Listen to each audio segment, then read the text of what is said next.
Tem uma outra informação, o ministro do Supremo Tribunal Federal, Alexandre de Moraes, ele vai receber nesta terça-feira a defesa do ex-presidente Jair Bolsonaro antes de tomar a decisão, de decidir se mantém a prisão domiciliar humanitária ou revoga o benefício após a apreensão de uma arma de fogo do ex-chefe do Executivo. Esse prazo inicial de 90 dias da domiciliar acabou na última quinta-feira. A arma de Bolsonaro foi apreendida com um militar do Exército durante uma blitz da Polícia Federal no Distrito Federal. Moraes afirmou que Bolsonaro cometeu uma falta grave ao ter uma arma de fogo durante a prisão domiciliar e apontou que a Lei de Execuções Penais prevê, inclusive, punições para o descumprimento das normas, como a revogação desse tipo de benefício. Em manifestação que foi enviada ao Supremo no sábado, os advogados negaram a falta grave e pediram que Bolsonaro seja mantido em casa para cumprimento da pena. Deixa eu começar essa rodada com o Luiz Felipe Dávila. Você, Dávila, as avaliações de ambas as partes, mas é preciso considerar um elemento que talvez seja crucial, O estado de saúde do ex-presidente, talvez o fato de ele ser ex-presidente, Canhato, esse negócio da arma é a história do mordomo em qualquer filme que nós temos de crime. Lembra a Agatha Christie, quando você lia a Agatha Christie? Era isso aí, era sempre o mordomo que é culpado. Agora é a arma que é culpado. Primeiro, a arma já existia na casa de Bolsonaro quando ele foi para a prisão domiciliar. Segundo, que a prisão domiciliar é por questões humanitárias. E por ser por questão humanitária, não muda em nada se ele tinha uma arma velha na casa dele lá um tempão, muito antes desde o início da prisão domiciliar ou não. Então, Canhato, é uma desculpa esfarrapada para tentar rever uma prisão humanitária. Uma prisão que a justiça concede a ex-presidentes em situações similares à de Jair Bolsonaro. Reverter isto é mostrar, mais uma vez, o voluntarismo individual de um juiz que se sobrepõe à lei. Deixa eu passar para o Musa. Você, Musa, quais apontamentos você gostaria de fazer para essa situação que envolve a prisão domiciliar humanitária de Jair Bolsonaro, a falta grave que foi apontada na semana passada? É curioso, porque eu recebi uma porção de mensagens aqui de pessoas da nossa audiência. Poxa, não fizeram uma varredura na casa de Jair Bolsonaro antes de autorizarem a domiciliar, querendo dizer, bom, parece praxe fazer uma varredura para identificar se não tem arma, metralhadora, espingarda, enfim. Perguntas da nossa audiência. Mas como você avalia toda essa situação e esse encontro, essa audiência, essa reunião entre os advogados de Jair Bolsonaro com Alexandre de Moraes? Talvez eles acertem a manutenção da domiciliar? Lhe parece a alternativa mais plausível? A alternativa mais plausível, como a gente fala, seria o processo recomeçar do absolutamente zero e o país voltar para uma normalidade, soltando inclusive todas as pessoas que estão presas de maneira ilegal, porque não é o que manda a Constituição brasileira, incluindo um senhor que fez um Pix de R$500 e sequer estava em Brasília. Então, a normalidade seria isso.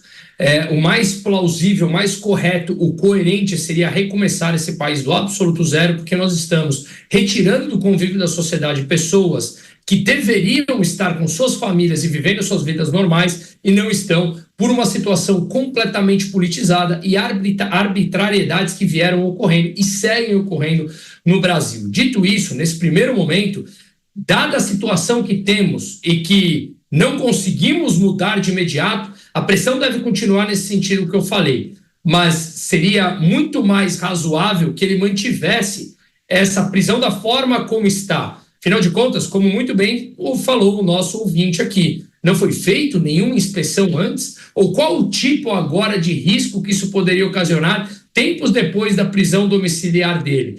Todo mundo já viu e já percebeu essa exposição política que está acontecendo com parte do judiciário. Isso deveria ser uma tristeza para todos os lados, mesmo para quem se diz de esquerda. Afinal de contas, aqueles que não respeitam a Constituição, o chicote troca de mão mais cedo ou mais tarde. E aí, quando isso volta contra aquelas pessoas, é tarde demais. Isso foi avisado muito tempo lá atrás porque faz parte da história, não apenas do Brasil, é sempre a mesma dinâmica. Então eu espero que seja feito o mínimo de razoabilidade. Acontece que, agora, quem está envolvido nesse processo de tomada de decisão não tem a menor razoabilidade há muitos anos. Então, esperemos que o menos pior aqui seja resolvido. Veremos.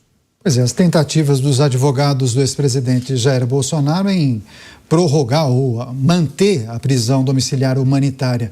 Você, Cristiano Beraldo, venceu, né? Expirou o prazo da renovação do benefício concedido, isso na semana passada, e havia expectativa de que o ministro tomasse uma decisão, mas parece que haverá, inclusive, essa reunião, esse encontro com os advogados de Jair Bolsonaro que devem apresentar talvez um laudo, apresentar informações que digam para o ministro da Suprema Corte, olha, Jair Bolsonaro necessita ficar na domiciliar, principalmente em razão da situação de saúde, né, Beraldo? Pois é, isso que acontece quando o Supremo Tribunal Federal, a Corte Constitucional do país, é transformada na vara de execuções penais. Começa a tratar desse cotidiano do preso, coisa que não é assim que funciona no resto do Brasil, para o resto dos casos.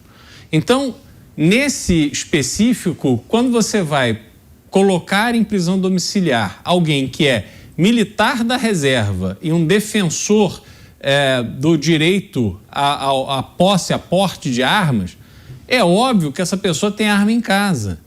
E aí falha de forma absurda, vergonhosa, o juiz responsável por esse caso e não determinar que antes da transferência de Jair Bolsonaro para a sua casa, para cumprir a prisão domiciliar, que seja feito ali uma revista em que minimamente se chequem os arquivos, os registros, para saber quais as armas que estão registradas no nome do ex-presidente. Quer dizer, fazer isso é o básico elementar. Se não foi feito, alguém, obviamente, resolveu não fazer. E aí deixou essa casquinha de banana ali preparada. E às vésperas desta decisão sobre a extensão ou não da prisão domiciliar, aí um carro da presidência da República, que estava sendo dirigido por uma pessoa do GSI, do Gabinete de Segurança Institucional, destacado para o staff do ex-presidente Jair Bolsonaro, é parado numa blitz da PM. Aí a PM pega o documento do carro, olha, um carro da presidência da República, dirigido por um policial, um oficial aqui do GSI. Mas vamos revistar esse carro, vamos ver o que tem aqui. Senti um cheiro de pólvora, acho que tem uma pistola aqui. Aí, pim, baixaram a pistola. Que coincidência! Eu fico admirado com a competência desses policiais que conseguiram de forma tão brilhante, intuitiva, cumprindo todos os protocolos do seu treinamento, achar essa arma. E aí a gente tem esse momento deste Brasil do absurdo, onde tudo acontece, tudo pode acontecer e a lei não serve para absolutamente nada. Então a gente vai ver, os advogados vão lá, vão falar o que eles acham que é razoável, o que a experiência deles demonstra que eles precisam falar e argumentar, mas a decisão não vai ser olhando a lei, não vai ser olhando o código. A decisão vai ser fruto de uma vontade pessoal, porque hoje os brasileiros estão entregues a vontades pessoais dos poderosos.